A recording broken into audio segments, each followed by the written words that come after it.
rozlobila se třásl z větve kokosový ořech velký jako meloun. A tenhle ořech spadl komu? Kohoutovi na hlavu.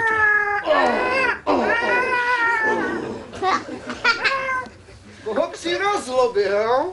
Rozlobil? Povoleno! Rozlobil! A nabal právě místě. Don't wait for another day, 'cause now it's now.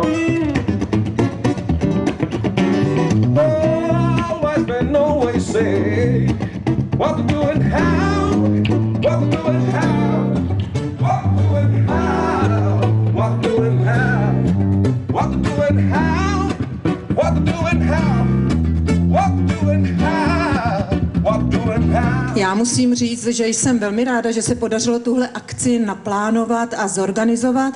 Rodila se až v průběhu roku, nebyla původně plánována. O to víc si cením, že se všem, kteří jsou zapojeni do této akce, podařilo celou věc připravit. Myslím si, že Hradozámecká noc, to je skvělé téma. Milane, vy jste stál zcela z rodu té myšlenky, co vás to napadlo? To napadlo Šárku Titlbachovou. Výborně. Čímž zdravím a vítám Šárku Titlbachovou jako matku zakladatelku této myšlenky, ale přišla za váma, Milane, a řekla, co kdybychom to něco takového udělali, a vy jste neřekl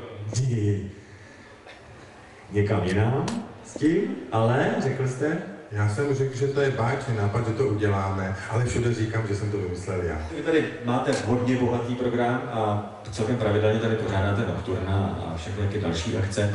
Bylo tohle nějakým způsobem pro vás nečekané?